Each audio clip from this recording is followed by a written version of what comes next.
All right, this is CS50's Introduction to Cybersecurity. My name is David Malin, and this week let's focus on securing accounts. You and I have so many accounts nowadays, be it for websites or apps or the like, and we'll focus today on exactly what the threats are to all of those accounts, but more importantly, what some of the defenses are so that you can keep those accounts secure.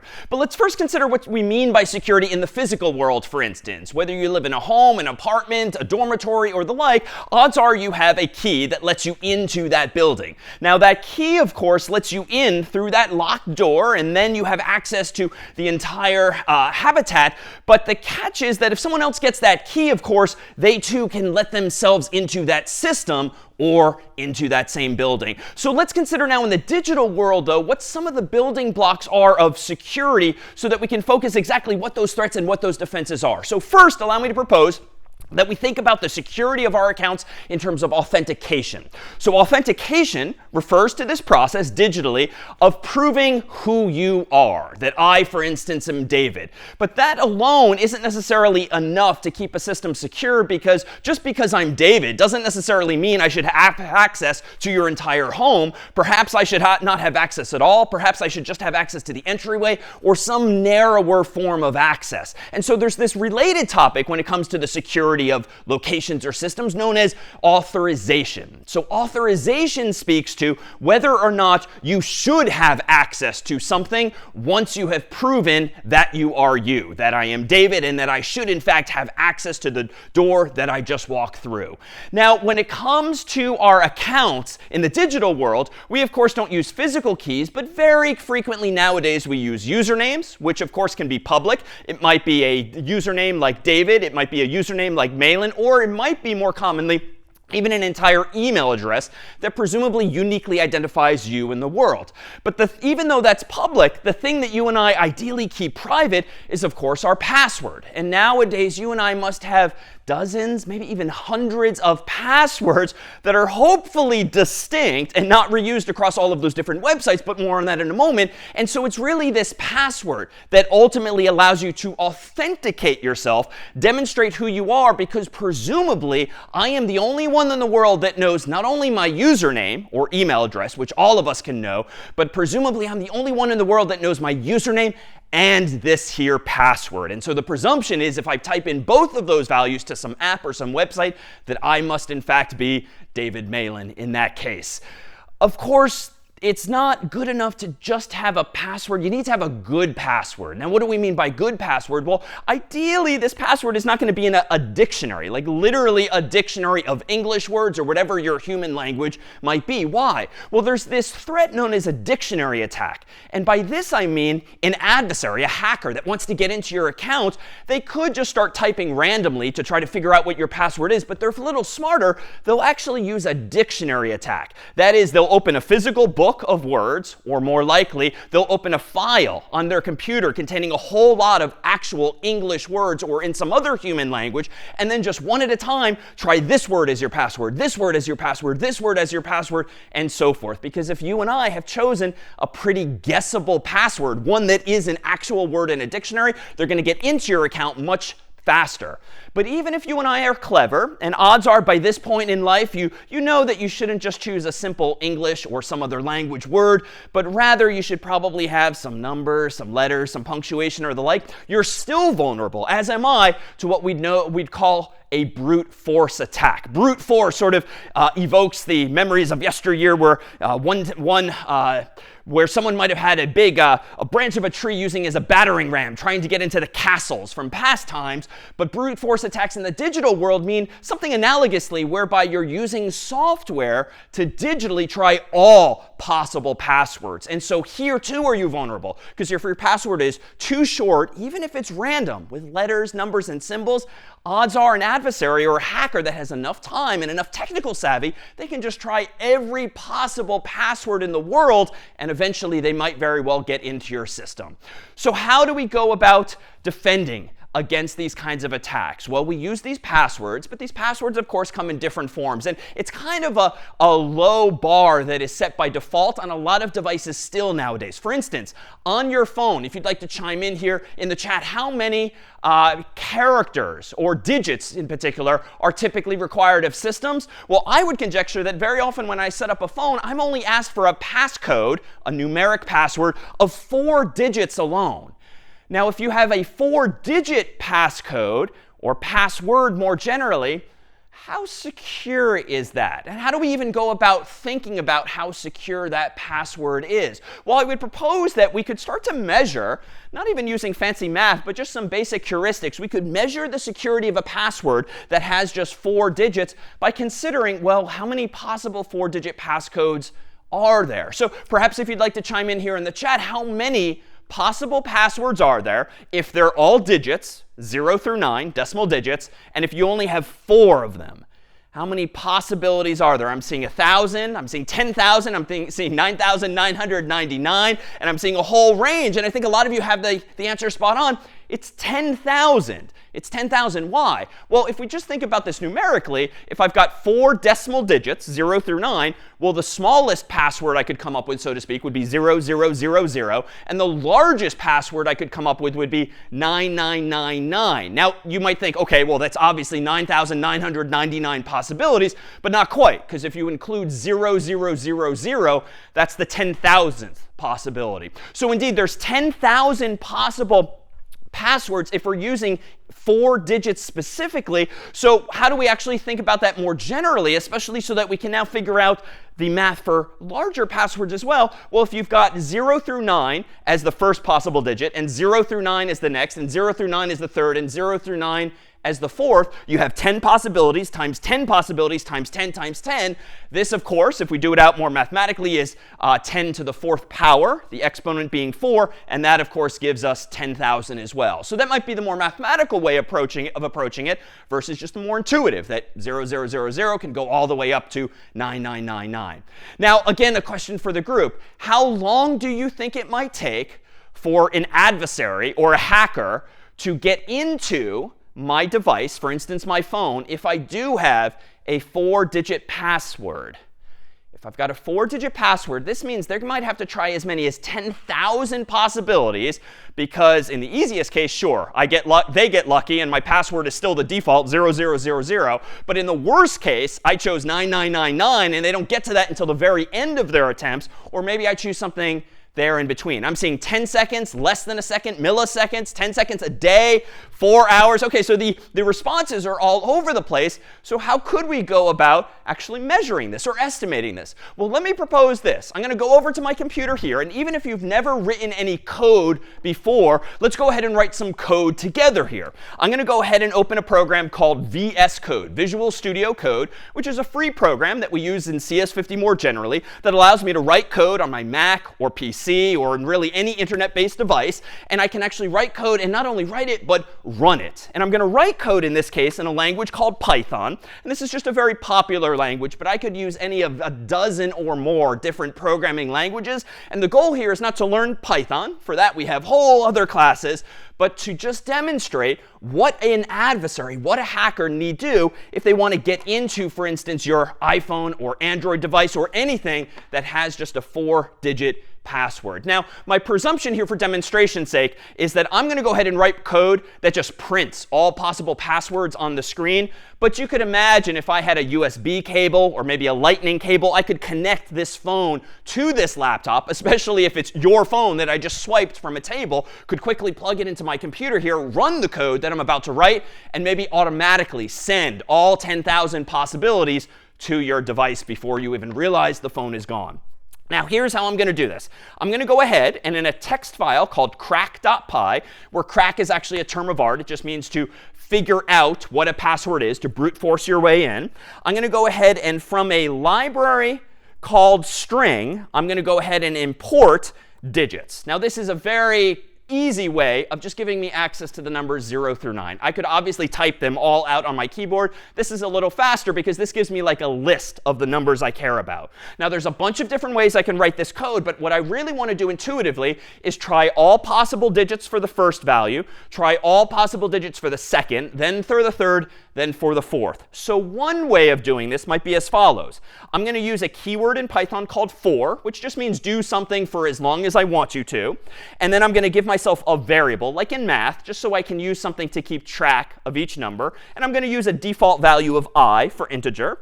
And then I'm going to go ahead and say that for each value I in those 10 digits, I want to go ahead and do the following. Well, for each of those I digits, for the first value, I want to do for j in digits as well. And then for each value for my third placeholder, I might do something like for k in digits. And then lastly, I might do for l in digits. So this is admittedly not the best design. And those of you who have programmed before are probably cringing that I have this indentation, indentation, indentation. But it's a simple way of demonstrating, especially for those unfamiliar with programming, how we can try all possible first digits, all possible second, all possible third, all possible fourth. And all I'm going to do very inside of this code now is print out the value of I, j, k, and l. So that iteratively, we should see on the screen 0, 0, 0, 0, and then all the way up to 9, 9, 9, 9. So if you assume that I've connected my phone to this laptop, ideally then we'll have an estimation of how long it might take until we actually have cracked into the device. So let's go ahead and do this. I'm going to open up a separate window on my screen here. It's called a terminal window. And I'm going to go ahead and run Python of crack.py. So in just a moment, we're going to see, is it going to take a few minutes, a few milliseconds, a day, 4 hours, or here we go. 1, 2, 3, go. OK. So those of you who estimated just a few milliseconds were spot on. So what's the takeaway here? Well, apparently using a 4-digit password is not very secure at all, because look how quickly I, the adversary, the hacker in the story, was able to get into your phone. And in fact, I could probably unplug it at that point because I've gotten whatever data I care about off your phone, and you might not be none the wiser. So how can we go about improving upon this system? Well, let me propose that instead of using a 4-digit passcode, let's use 4 letters instead. And we'll use English because that's what I speak well. And in English, we have 26 letters of the alphabet, A through Z. But you know what? That might give us initially 26 possibilities for the first position, times 26, times 26, times 26 for the second through fourth. But let me propose that we actually use lowercase and uppercase letters. So that gives me not 26, but 52 possibilities for each location. So if I do 52 possibilities, that's 52 to the 4th power. And does anyone want to estimate how many possible passwords there are if I'm using 4 English letters now, uppercase or lowercase? I'm seeing 26 to the 4th power, but that's not right if we're using uppercase and lowercase. It's indeed 52 to the 4th power, and I'm seeing a lot. But here we have estimates along the lines of, indeed, 7 million as well. So with 7 million possibilities, you might think, OK, surely that's going to be a lot better, and it's going to take the adversary a lot longer to hack into this phone. But let's try that. Let me go back to my terminal window here. Let me reopen now my code file. And let's go ahead and use not digits, but let's go ahead and use ASCII letters. For those unfamiliar, ASCII letters are simply the letters A through Z in both uppercase and lowercase. Now, here I have to go ahead and change this from digits to ASCII letters, from digits to ASCII letters, from digits to ASCII letters, and lastly, from digits to ASCII letters. Again, there's an easier way I could implement this code to be more succinct and less duplicative, but it involves some features that we'll introduce in another class altogether. But now I have all possible ASCII letters from my first placeholder to the last. Let's go ahead and open up that same terminal window. Let's run Python of crack.py, and here now is the answer to how long might it take an adversary to get into your phone if you're using 4 letters of the English alphabet for your password instead. OK, so this time I have enough time to walk all the way over to the screen here, and you can see that we're going in alphabetical order, first lowercase, now uppercase, but in just a moment we are done. And we're down all the way to Z, Z, Z, Z. So that was a few seconds, which is indeed slower, but that really wasn't that much effort at all. So presumably then even 4 letters of the alphabet might not be enough to keep us secure. So let me go ahead and do what we all are told to do anyway, which is to go into your phone or whatever device in question and actually use 4 characters perhaps instead. So not just letters, not just digits, but let's toss in some punctuation as well. And in the world of punctuation, at least on a US English keyboard, there's typically as many as 94 possibilities for letters, numbers, and punctuation because we have 26 lowercase letters, 26 uppercase letters, 10 decimal digits, 0 through 9, and another 32 punctuation symbols that we can add into the mix as well. So that gives me 94 possible keys that I can hit here, or 94 to the 4th power. And does anyone want to estimate what this is? We've gone from 10,000 to 7 million to, I'm seeing it indeed in the chat, roughly 78 million possibilities. So in some sense, 10 times more secure. Let's go back to my terminal window, open up my code here, and import not only ASCII letters, but also the digits from before, and also this time some punctuation as well. Now let's go ahead and change just the ASCII letters alone to ASCII letters plus those digits, plus that punctuation. And just to save some time, I'm going to highlight and copy what I just typed, and I'm going to change the 2nd position, the 3rd position, and the 4th position as well to use that combination of 94 possibilities. I'm going to open up my terminal window again. I'm going to run Python of crack.py, and this time, because we have 10 times as many possibilities, I kind of had 10 times the amount of time to walk over to the screen, because indeed we're still in the lowercase e's, f's, g's, h's, and now it looks a bit like a Hollywood movie maybe. You can perhaps see, even though it's going across the screen fast, that there's a lot of cryptic output here because we're running through all of the letters, the digits, and the punctuation. So it looks a little fancy at that. Now, you might recall, too, from Hollywood movies, too, that they tend to be very dramatic. And so instead of just doing this, which is iterating from left to right very slowly, the movies and TV shows tend to very dramatically get like the 3rd character right, then the 1st character right, then the 4th character right, and then just in time, you get the 2nd one as well. Like, that's not really how brute force works. You tend to do things methodically, not jumping around from symbol to symbol. But this is clearly taking a long time, and I'm not even going to finish waiting for this to go because we still have to get through all the punctuation. So this is to say ultimately that 78 million possibilities is actually getting up there pretty fast.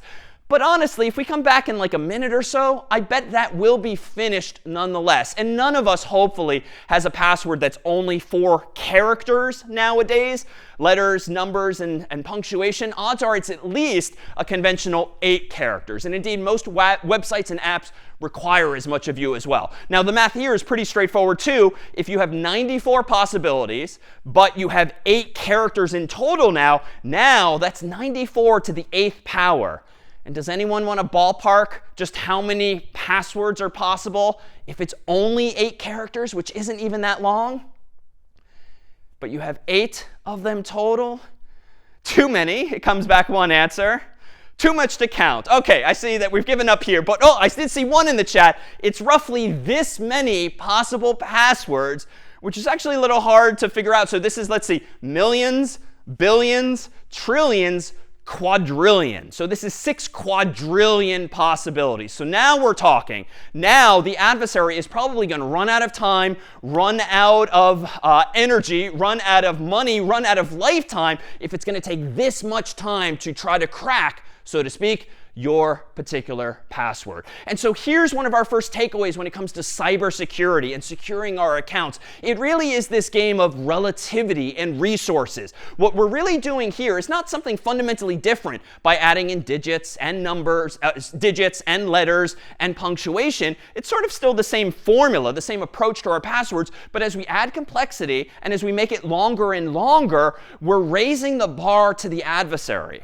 Why? Well, so long as you and I don't do something dumb like still choose 0, 0, 0, 0, 0, 0, 0, 0, so long as we're choosing something that's pretty random in that range of 6 quadrillion possibilities, it's going to take the adversary way more time than it would otherwise to brute force their way into that password. And so by the time they finally get into the account, you might have changed the password already. You might not be using the account anymore, or you or the adversary might not even be on this planet anymore. And that's indeed the goal. But there is a downside, of course. The longer your password gets and the more complicated it gets, the more likely you and I are to not even be able to remember what that password is. And so here is that sort of balancing act, trying to figure out this balance between the usability of the account, just how user-friendly it is to access, versus the security of that account. And finding that inflection point is somewhat personal or somewhat corporate in policy typically.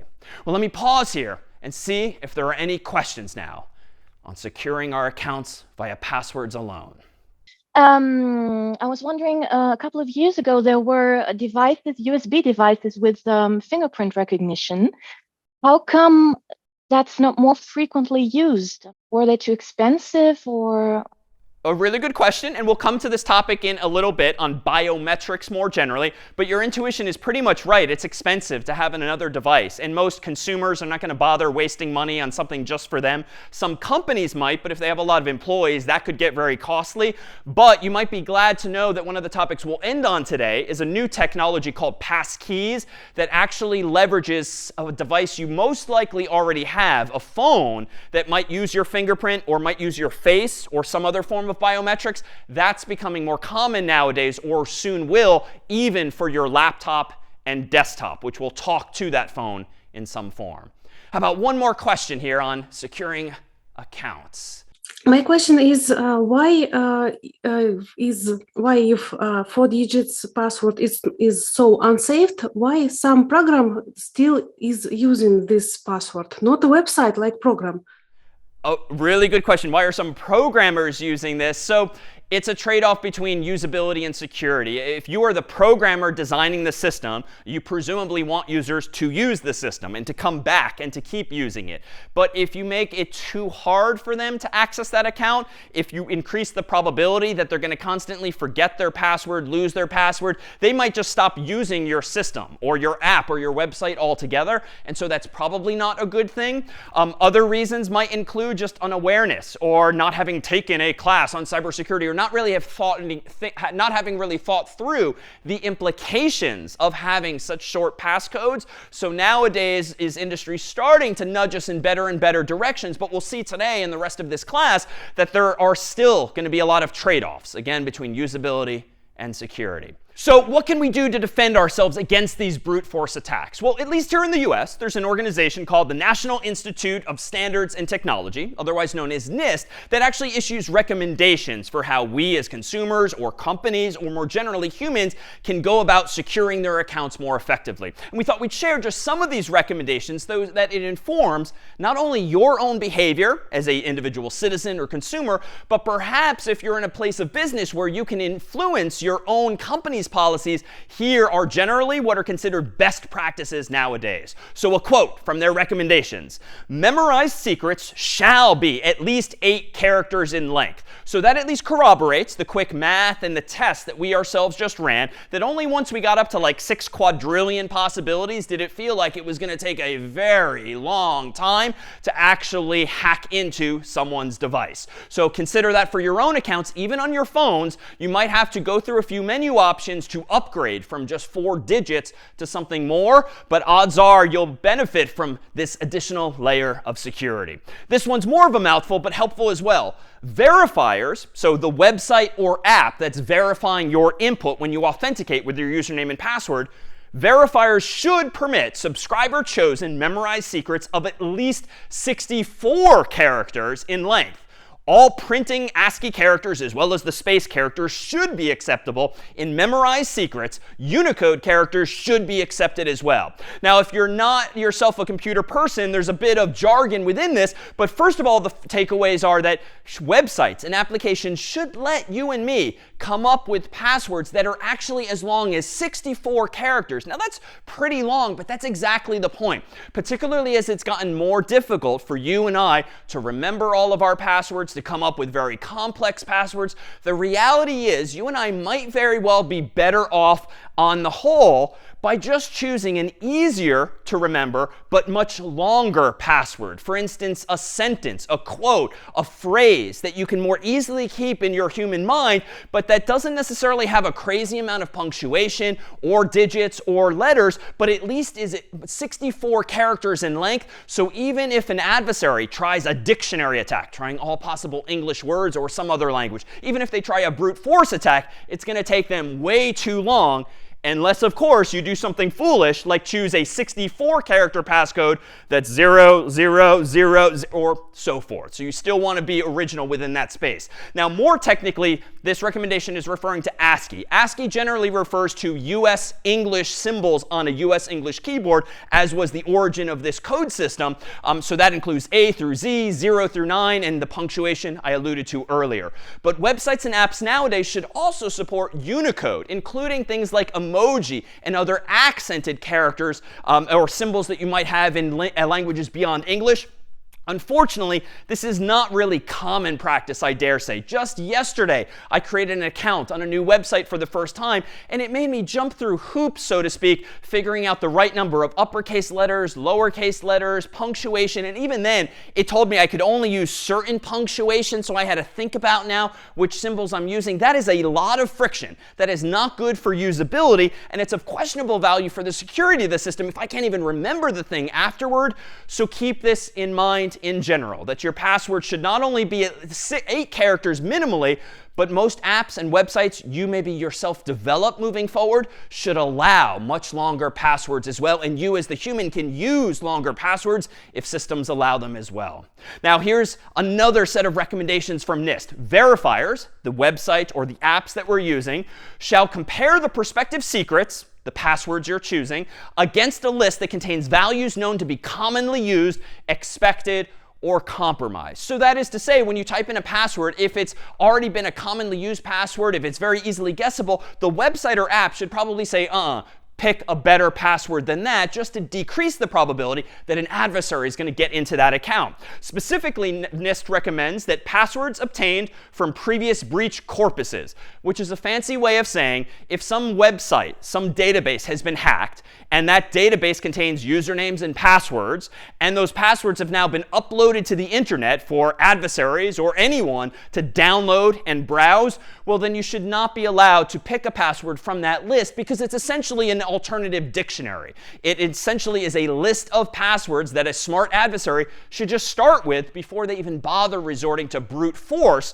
which we've seen would take much more time. 2, dictionary words. So this we've already stipulated would be a good thing to avoid, because it's just much too easy for an adversary to go through a big list of English words or some other language and try those first. 3, repetitive or sequential characters. AAA, or slightly more creatively, but not good enough, 1, 2, 3, 4, ABCD. I would also add 0, 0, 0, 0, and so forth into that category as well. It's just too easy for the adversary to guess that maybe you're doing something repetitive like that too.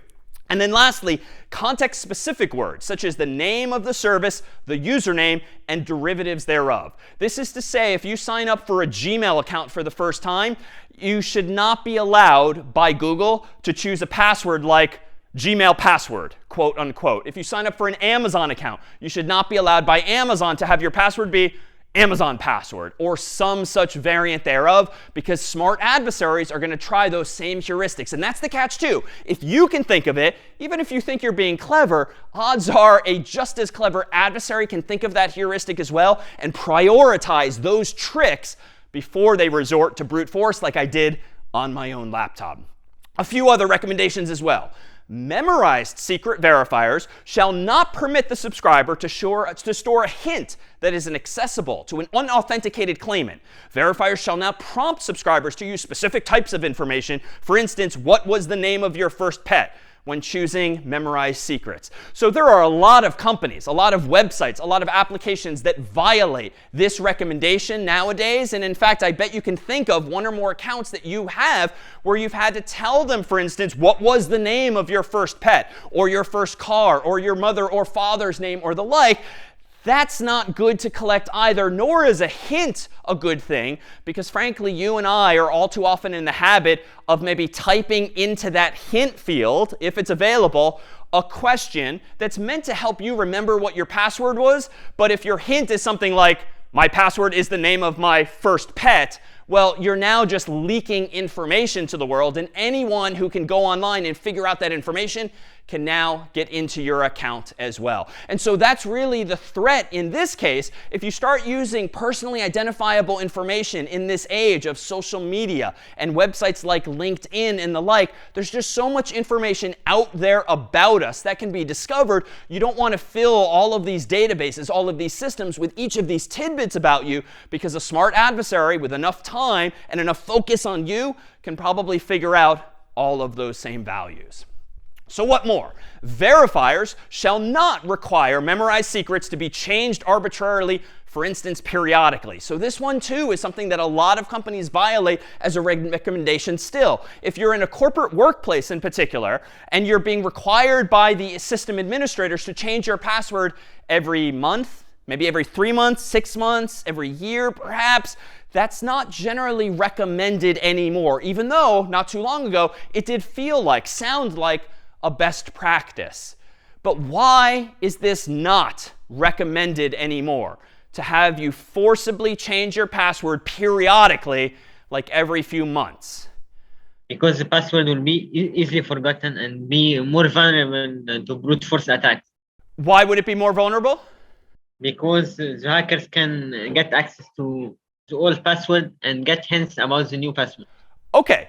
So yes, one danger of forcing you and me to change our password too frequently is that you and I do not tend to exert much effort when we're required to do so. For instance, if my password today is, for instance, password 1, well, you know what my password might be in 3 months? Password 2. Or in another 3 months, password 3. You and I might exert the minimal amount of energy to change the password so that we meet the company's requirements, but so that it's not too hard for you and me to remember what the new password is. And so indeed, if information about my past passwords leaks out and some adversary sees, oh, well, wait a minute, your password was password 2 last month, I'm just going to guess heuristically that this month it's password 3, we might indeed be leaking information. What's another reason that you might not want to require humans to change their passwords arbitrarily on some schedule like this? Okay, we keep forgetting our passwords if we change it too frequently. So that is not a good practice for a website. Exactly. If you make me change my password too frequently, honestly, I'm probably going to forget what my next password is, because I'm going to get confused with last month's or the previous month's or the like. And so there's these sociological effects on us humans, just being human, not being very good at remembering not only the first password you made me choose that's very complex, but the second and the third as well. And so generally, you should not come up with such a scheme anymore because of these adverse side effects. And how about one more recommendation here? Verifiers shall implement a rate limiting mechanism that effectively limits the number of failed authentication attempts that can be made on the subscriber's account. Now, what do we mean by this? Well, odds are this is something you yourselves might have experienced if, for instance, you forgot your password or you kept typing it slightly wrong. Maybe your phone's screen was wet, so it wasn't registering your fingertips properly. It turns out you can lock yourself out of your own phone, and you might have, in fact, seen something like this on iPhone. Android has a similar screen if, for instance, you type in the wrong passcode 10 times in a row. The presumption by Apple and Google and others is that if after 10 times you still haven't inputted your password correctly, it's probably a higher probability that you are not David, that you are not you, but rather it's someone else who has taken your phone, stolen your phone, and is trying to get into it. Now, that's not always the case. You can imagine situations where you just were being absent-minded, you were half asleep, maybe you weren't really focusing on it, and you locked yourself out. And so there, too, is, again, a trade-off between usability and security. But the higher probability event after 10 wrong attempts probably tends to be that it's an adversary trying to get in and not you. But what's the point of this? Beyond annoying the adversary, and maybe more significantly, really annoying you when it happens by accident, what this effectively does is it slows the adversary down. In other words, it increases the cost of this attack to the adversary. Why? Well, we saw a moment ago that a smart adversary who knows a little bit of Python code and steals your phone can try 10,000 possible passwords in just less than a second.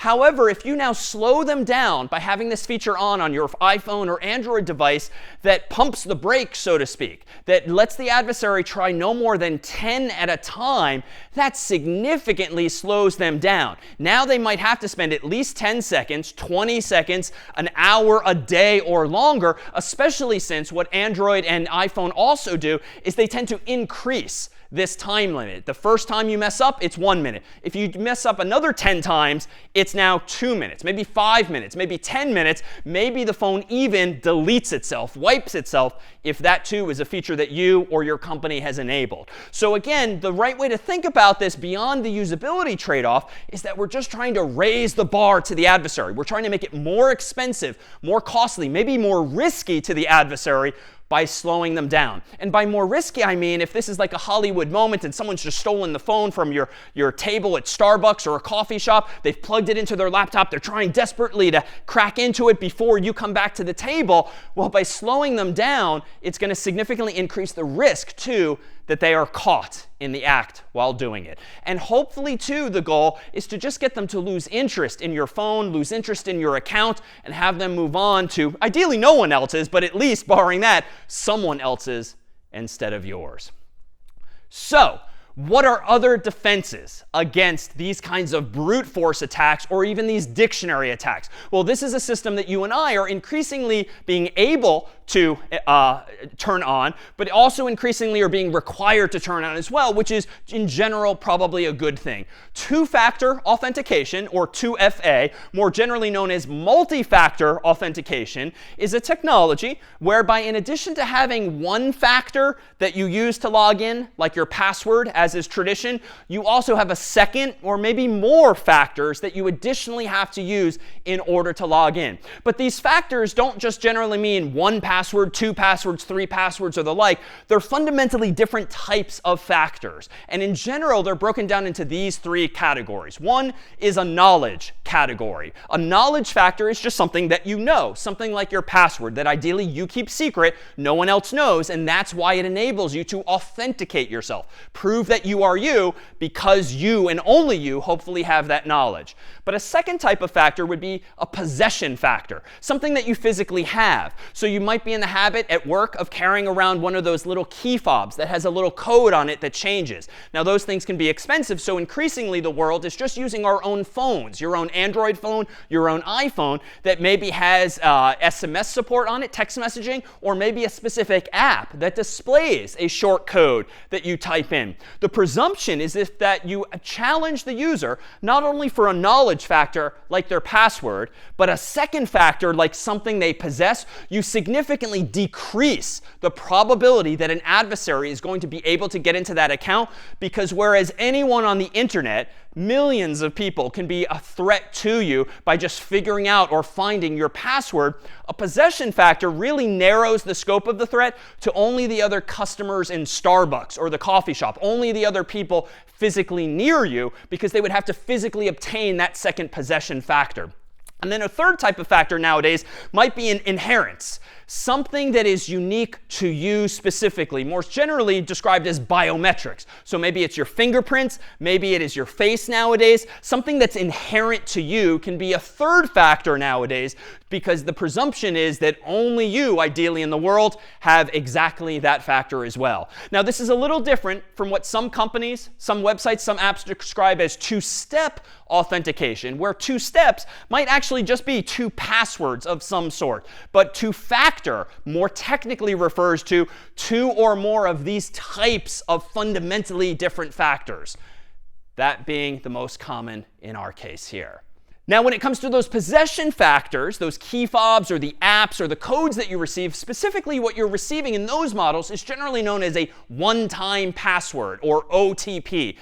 The idea being that this is not a password that you know and keep remembering and keep using again and again. It's literally one time, because it's texted to you, or it's sent via an app, via push notification, or it's actually sent to something on your keychain, like this here key fob, for instance. Nowadays, your company can buy these, and what happens is on the screen here, this one-time password constantly changes every few seconds, and it's synchronized somehow with the server, so that the presumption is if I am carrying around this device and I type in when prompted this particular code and that code matches the synchronized code that's on the server, I should be allowed into the account because the presumption is that it's indeed David carrying this around and not necessarily some adversary. It might also be possible to plug it in as via USB or some other technology, thereby removing the human from the formula so that the device itself can just authenticate using special software on the system instead.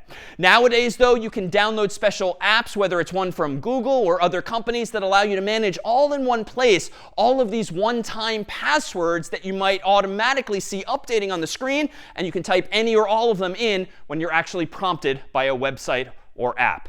But even in this space of one-time passwords and possession factors, it's worth keeping in mind that some of these technologies are more secure than others. Now, it's very common for websites or apps nowadays to want to send you one of these one-time passwords via text message, for instance. And you receive it via SMS, and then you can type in that 6-digit code, as is often the case. More secure, though, would be something like an actual app that you install from the App Store or the Google Play Store that actually talks directly to some server and does not just go over the cellular phone network. Why is that? Well, as you might know, in your phone is typically a SIM card, either a physical card, a little chip, or nowadays it might actually be built into the phone as well. But that SIM card has a unique identifier. And when you sign up for phone service, typically with a company, they need to know what the unique identifier is of your SIM card, be it something physical or something wired, hardwired into your device. Why? Because that's how they associate your phone number with that specific device. The catch is that it's all too possible, and in some cases all too easy, to trick even the phone companies into swapping your SIM. Not necessarily doing it physically per se, but convincing the mobile phone carriers to update their system to say, oh, David now has this SIM card and not that original one. That is to say, if I'm an adversary and I just have any old phone with any old SIM card and I figure out what the unique ID is, and maybe I call up David's mobile phone provider and I somehow convince them that I am David by tricking them into believing it's me, as by telling them all of those personal information, all of that personal information about myself, I might be able to convince them to swap my SIM card, the adversaries, with what is already on file. The implication of that is that when David subsequently gets text messages, they don't actually go to me, the real David. They go to the adversary's phone as well, because they're tied to that SIM card. So in general nowadays, if you have a choice using some website or app to use SMS or text-based messaging versus a native application that you install onto your phone or other device, you should generally prefer the latter. Some first-class piece of software that actually uses push notifications or your data plan and does not rely on SMS text messaging because of this potential threat. So, what are still other threats when it comes to these systems? Well, it turns out that it's very possible, unfortunately, for adversaries to somehow get software, malicious software, otherwise known as malware, onto your Mac, onto your PC, perhaps even onto your phone. This might be because you installed a piece of software that you shouldn't have trusted. This might be because your phone or your device is infected with something like a virus or a worm. But in general, you might be vulnerable to malware, including software that logs all of your keystrokes. Key logging refers to exactly that. Some piece of software that most likely maliciously is literally recording everything you type or everything you tap into that device. And what does this software do with those keystrokes? Very often it will upload them, if there's an internet connection, maybe to a server that the adversary controls. Now, what's the implication of this key logging threat? Well, if you're typing in your username, that's not such a big deal because those are generally public. But if you're typing in your password and that's being automatically uploaded to the adversary server, now they know your username and your password. Worse, if the adversary also sees you typing in that 6-digit code, your one-time password that you might have received even from your phone or some other device, if they are fast enough and smart enough and figure out how to log what you're typing, send it to the server, perhaps even before you yourself hit enter, maybe they can use not only your username and your password, but even that one-time password by pretending to be you on their own phone or their own laptop or desktop, typing in, or more realistically, automatically through software, typing in those same values and accessing your account even before you had a chance to do so as well. Now, what are the defenses against that particular threat? Really just to be generally paranoid about what computers you yourself use. For instance, nowadays, I will rarely, if ever, actually use like an internet cafe's computer or even a lab computer here on Harvard's campus, or frankly, even a friend's computer, because I don't know just how safe they are when it comes to best practices using their device on the internet. I will, in general, only log into websites and apps on my own personal devices, which isn't to say that I too am perfect, but rather at least I'm reducing the probability that I lose control over my data by using some other device that I myself don't oversee by that person, that owner, not themselves adhering to best practices. Now, even then, I will admit that using keylogging and getting it up to an adversary server and inputting it faster than you might is a pretty sophisticated and difficult threat, but it's worth keeping in mind and realizing that these are certainly theoretical attacks, and if you yourself are targeted for some reason, these are absolutely things you should be mindful of. So in general, if you have the luxury of only using your own device and not some shared device, that too tends to be best practice, I would say. All right, any questions on these here attacks? Regarding using long passwords, do you recommend using like Google passwords or Apple passwords for the system to remember the passwords for us? A really good question. Short answer, yes, but we'll come to that in more detail in just a few minutes. So what are other attacks that we should be mindful of? So this one has kind of a funny name, but there's this attack known as credential stuffing. And we've come across reference to this already in this discussion thus far. Credential stuffing, a credential is something like a username and password, refers to the process of an adversary having found a whole bunch of usernames and passwords, maybe online, maybe in some database that they or someone else attacked and posted for the whole world to download. Credential stuffing means not using dictionaries, not using brute force, but just literally using a list of already known usernames and passwords, maybe from some other application or website, to try to stuff them into a different website to see if, well, maybe if David's using this username and password over here, with high probability, he's probably using the same username and password over here. So credential stuffing is the threat that I dare say many of you are vulnerable to. Now, you don't need to raise your hands and admit to this right now, but if you are using the same username and the same password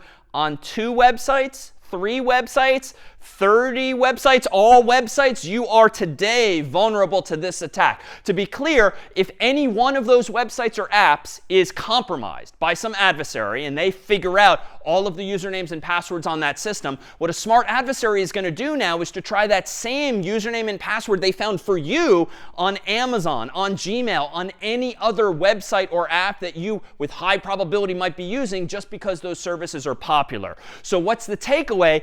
Ideally, if you want to be immune to this kind of credential stuffing attack, where someone takes your credentials over here and tries to stuff them into these other services over here, you have to use different credentials on each and every website, on each and every app. You cannot, should not be reusing the same password on multiple websites or apps. Username, yes, especially if it's your email address, but passwords, no. Now, this is admittedly easier said than done, so we'll see soon how we can try to achieve this, avoiding credential stuffing by having unique passwords, by at least having some help when it comes to managing the same.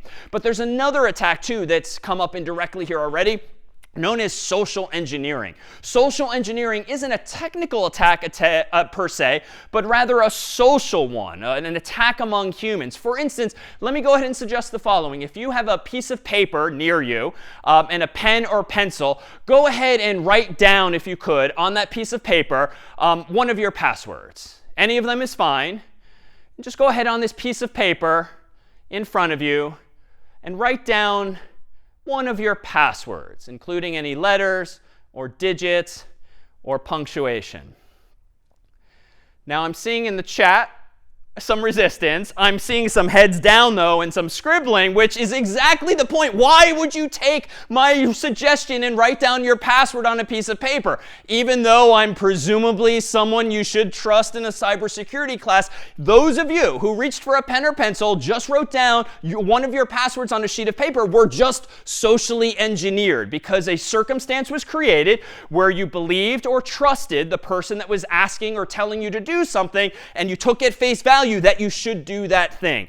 Moving forward, if any teacher ever asks you to write down a password on a piece of paper, one takeaway for today is just don't do it. That would be social engineering. And in general, if someone calls you on the phone, sends you an email, and tries to get information from you, even if it seems and sounds legitimate, moving forward after today especially, you should always have a healthy skepticism, if not just enough paranoia to be healthy in the interest of protecting your account. Moving forward, if you had someone ask you something like that, or even a little more nefarious, trying to figure out what your first pet was, or something, should kind of perk your ears up. Your spidey senses should go up, so to speak, in the context of Spider-Man, and you should wonder, wait a minute, why do they need that information? Let me see how this plays out before I share anything about myself. And indeed, if you were, bless your hearts, but if you did jot down your password with a pen or pencil, remember that feeling of being duped, because you do not want that to happen when it actually matters. Now, after this, now I know you'll believe nothing I say, but go shred or tear up or flush whatever piece of paper has that password on it. The point is not to share it with anyone, just to prove that particular point. Now, beyond social engineering, there's another threat that's a variant of that, but is more technical in nature, and that is phishing. And most of you probably have heard about phishing in this context, and you can think about it sort of physically like going fishing, but trying to hook a sucker, someone like me or you, who is duped into providing information that they shouldn't. And this very often happens via emails. Odds are, if you go through your spam folder sometime, you will see emails that seem to be coming from PayPal.com, or seem to be coming from Google, or maybe a politician or the like. And very often those emails are encouraging you to click a link and maybe make a donation. Click a link, maybe change your password. Click a link and verify your information. Phishing is all about trying to use social engineering, in this case in a technical way, to try to convince you through very convincing looking emails and even websites that it is a legitimate email from PayPal.com, or it is a legitimate email from a politician, or it is a legitimate email or request from a teacher here at Harvard. But it's not. What they're trying to do, the adversaries in this case, are prey on your trust for those certain companies or persons. They're trying to prey on your comfort with familiar user interfaces, things that you've seen before. But unfortunately, it's all too easy for an adversary to make a very official looking email, to make a very legitimate looking website, even one that looks identical to PayPal.com, identical to Gmail or other services. And frankly, if you take some of CS50's other courses, kind of boils down to copy and paste in the simplest of scenarios, just copying and pasting some legitimate website and pretending that you own it too. So how might phishing manifest itself in the real world? Well, consider one of those social media posts online that tend to invite you to comment with your favorite song from childhood. Sometimes those posts have like 1 million responses from people you know and don't even know. But more than being interested in what your childhood favorite song was, those posts are very often phishing for personal information. Because suppose that you, or at least someone among those comments, is actually using their favorite childhood song as their answer to some website or app secret question. Now the author of that post, not to mention everyone else, knows the answer to the same. So how else might phishing manifest itself in the real world? If you were to visit a screen later today that looks a little something like this, well, this looks like Gmail's login page, at least here in the US when using English. And frankly, I've seen this so many times that I might be inclined to just blindly type into the form my email address, and then after that, probably my password. But it's important to begin to develop an intuition for, a suspicion for, when these sites might not be legitimate. How might you do that? Well, you should minimally be looking at the URL bar and making sure that it is gmail.com or probably google.com or whatever google.country code, depending on where you live in the world. Making sure that it looks legitimate and that you've actually been there before. When you hover over links, you can very commonly in your browser look at the bottom left-hand corner or some corner of your screen, and you can see what URL a link will actually take you to. Even though the words on the screen might say something, the actual link might take you somewhere else. Now, even then, it's hard sometimes to discern these kinds of things, but these are just best practices. You don't need to be so worried that you don't go anywhere on the internet, but you should learn to keep an eye out for these kinds of things. And in general, with phishing, rather than trust any link in an email that you receive, especially when it's something private, like a bank account, something medical, something personal, well, that's fine. Open a new tab and manually go to paypal.com, enter, or manually go to gmail.com, enter. Don't just blindly trust these links. Now, here again, we see a trade-off between usability and security. It's a little annoying if I can't just click on a link and go to the place I want to go. You have to manually open the page, type it in manually, and so forth. But again, it depends on what's now more important to you, the usability of that service or the security of your account therein. This is even worse when this is even more worrisome when it comes to two-step verification. And Google takes some liberties with the wording here. This is usually best described as two-factor authentication. But again, the most sophisticated of adversaries, theoretically, if they sent you a phishing email, tricked you into visiting a website that looks like Gmail but is not Gmail, they could theoretically even prompt you for a two-factor code like this. And then if they're smart and savvy enough with code, they could automatically now send your username, your password, and a two-factor code maybe to the real gmail.com, log into your account, change your password before you even get up and running therein. It's a more sophisticated threat, and it's not something you need to worry about as much, but it's this principle of not just trusting screens and requests that are presented in front of you. You should have this healthy skepticism and at least some technical savvy to know how you can decide for yourself, yes, I am comfortable with proceeding with this step. Now, there's another type of attack, too, that's more sophisticated and not one you need to worry about as frequently as some of the earlier ones, but they're generally known as a machine-in-the-middle attack, whereby if you're on the internet, there are, suffice it to say, many other machines on the internet, very often between you and whatever website or app you're visiting. Often those machines might be things like routers, servers that internet service providers, companies, universities, maybe even your own home owns and controls, but all of your data is passing through those machines in the middle, so to speak. If any of them are malicious and are maybe storing your data, looking at your data, it's possible that you might not be having secure communications with the other end unless you are using certain defenses. And in our focus in this class on data, we'll talk about cryptography and encryption and building blocks via which we can mitigate attacks like these. But it's worth knowing about this general idea that even though it feels like it's only you and Amazon.com, it's only you and PayPal.com, it's only you and WhatsApp, there are many other machines in the middle. And if you're not using the best practices, and if you're not keeping an eye out for those things suspicious, those machines in the middle might actually be there to attack you, to take your data, to change your, to access your accounts, or something more as well. So there's a lot of attacks out there, and at this point you might be feeling a bit defeated, but hopefully we've presented at least enough defenses thus far, and there are still a few more to come. But let's consider now kind of the source of a lot of these problems. Unfortunately, it's you and it's me. Like the whole story here today started with you and I are not very good at choosing passwords, and we generally meet the minimal requirements, not necessarily the best practices. But again, there's these sociological side effects of certain corporate policies or technical policies that do induce this trade-off between security and usability. And it's one thing for me to preach here, so to speak, and say, yes, you should use long, complicated passwords that are really hard to guess with letters and digits and punctuation still, maybe even 64 characters if you want to be really secure, even if it's a longer phrase. But honestly, there are also these pressures on me not doing that. It's annoying to type in 64 characters. It's annoying to type in 8 characters if a lot of them require uppercase, lowercase, punctuation, and the like. And honestly, I have dozens, I have hundreds, maybe thousands of accounts nowadays on the internet that have accumulated over time.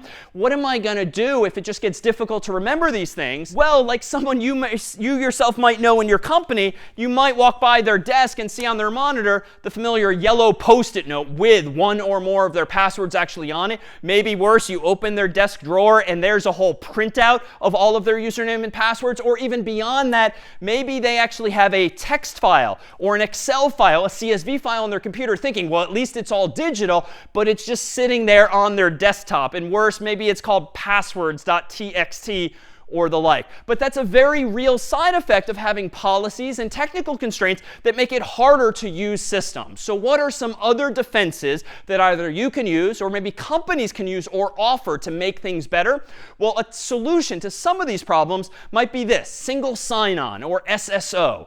So single sign-on refers to an ability to sign up for, to log into one's website using an account that you already have on another website. And very often the account that you use is one of the big ones, one of the popular websites or applications out there. So for instance, if you log into this representative website here, what you might see is, yes, a form field via which you can type in your own email address and your password to log in. Or if you prefer, you can just log in with Google, or you can just log in with Facebook, or you can just log in with any number of other services if this website or application supports it.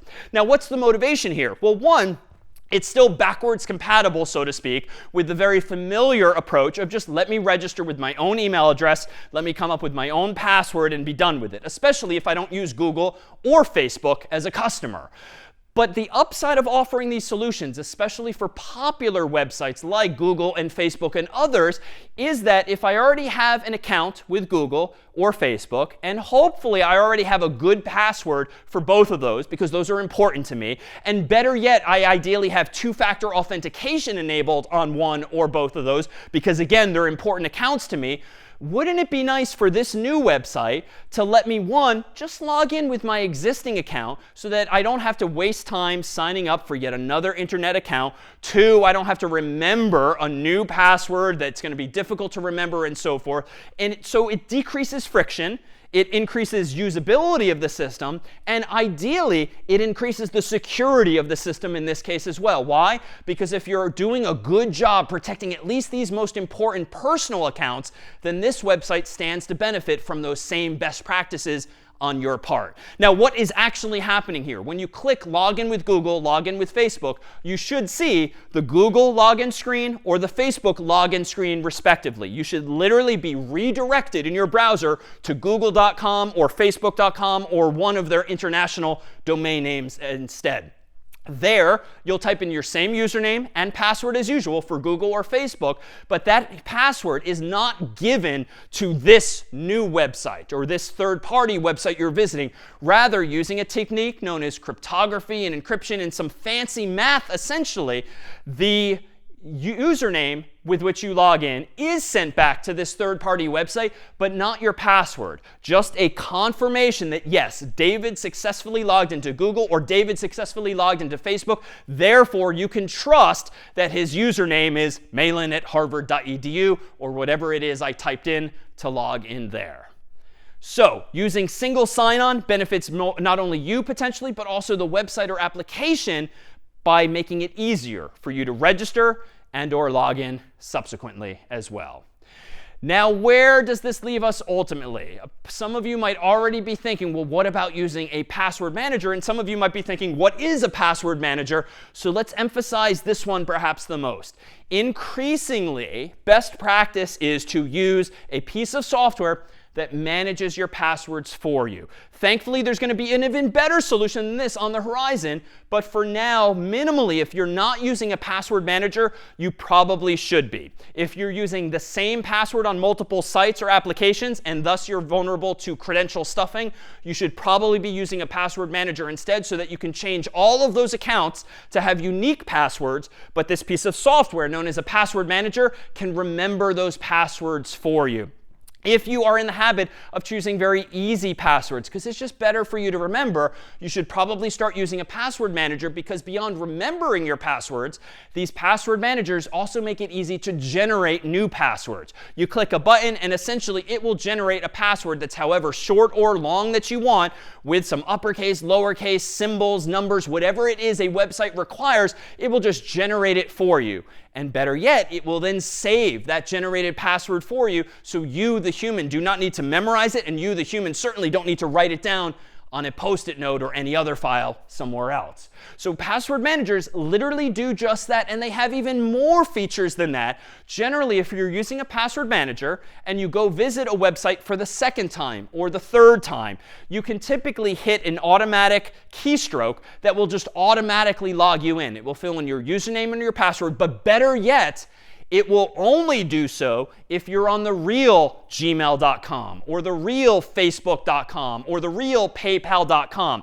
These password managers also remember the URL at which you created or last used that username and password, so that if you are somehow subject to a phishing attack, you've been tricked into clicking a link and going to a website that looks like Google, looks like Facebook, but actually isn't, the password manager will ignore your keystrokes and not actually log you in, pasting into that form your actual username and password, because it doesn't recognize that same URL. So there are a lot of upsides of these password managers. The one catch is that the onus is on you to remember one primary password that protects your password manager itself.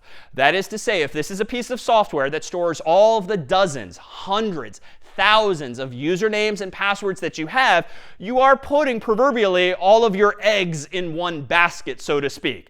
That is, you want to protect this password manager with probably the best password you've ever come up with. This should probably be long. It should have some complexity. It should be a little annoying perhaps to type in, because you don't want an adversary to get in and get access to everything else, but it's just one password that we're really asking you to pick really well and reasonably long, so that you're protecting everything else. Now, these password managers are a little different than what you're probably familiar with in your own browser. It's been common for years for browsers to remember your username and password by just showing you like bullets, like ... in the form field, so you can just hit enter.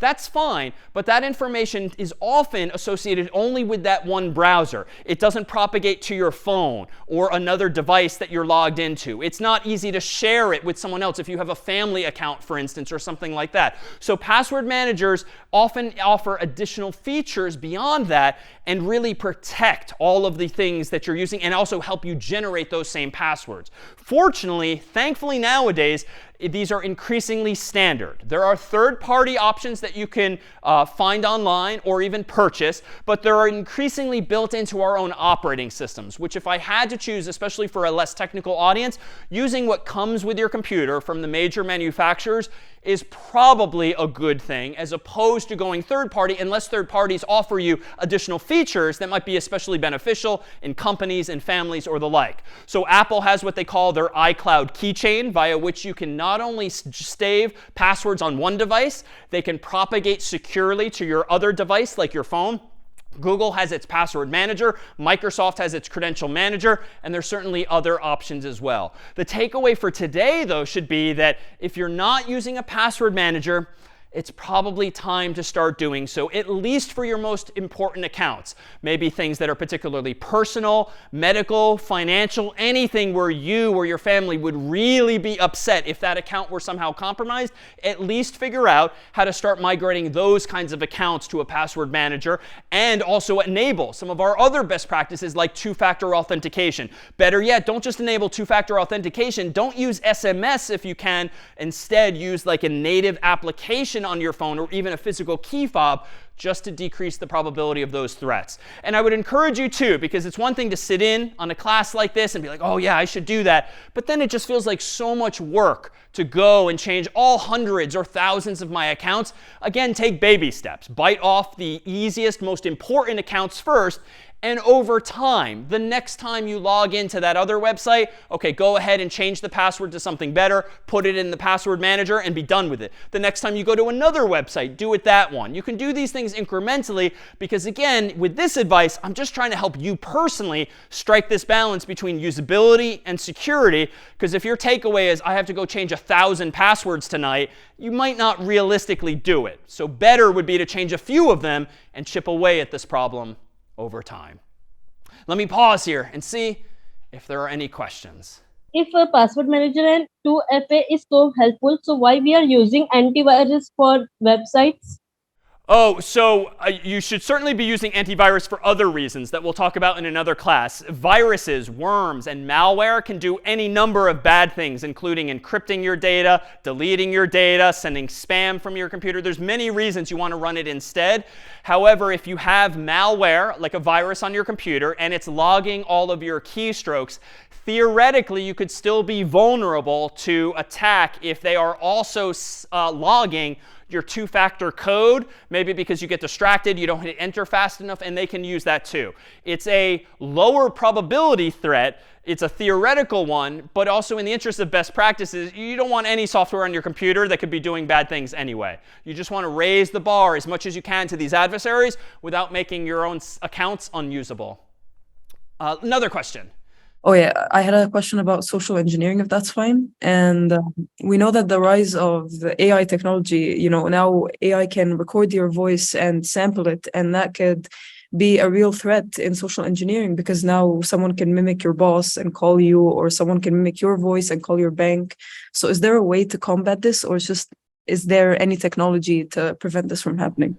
That's a really good question. And another piece of advice I should reflect back. If on any of your accounts, particularly bank accounts, you are using voice recognition technology, whereby when you set up the account, you were prompted to say a phrase into the phone, for instance, to evoke an old movie called Sneakers, "My voice is my password," you should disable those features and stop using them, assuming there's an alternative like two-factor authentication, whereby they send you a push notification to an app or the like. The reason being exactly that is you've probably seen in this age of AI, there are technologies called deepfakes, whereby you can generate video, but also audio of people. This is very commonly done for celebrities, for politicians, and voices that you see a lot on the internet. But it would not be that hard if someone has access to voice recordings of you to use some software or some app to generate you saying, "My voice is my password," even though you might not have said that since the time you set up the account. And so your accounts too might be compromised. So my own advice there would be, don't use voice-based recognition anymore if there's a better alternative available. Other questions? Doesn't having one password manager, so figuratively keeping all your keys in one safe, defeat the purpose of having different passwords? Because if you lose that one key to your key safe, all is gone. It's a really good intuition, and that's exactly the trade-off to think about. I would consider in deciding for yourself, if you want to take that advice, what the alternative is. Because if you're using pretty easy to guess passwords everywhere, like this is probably a net positive to move to a password manager instead. If you're reusing the same password on a lot of websites and apps, this is probably a net positive to switch to a password manager instead.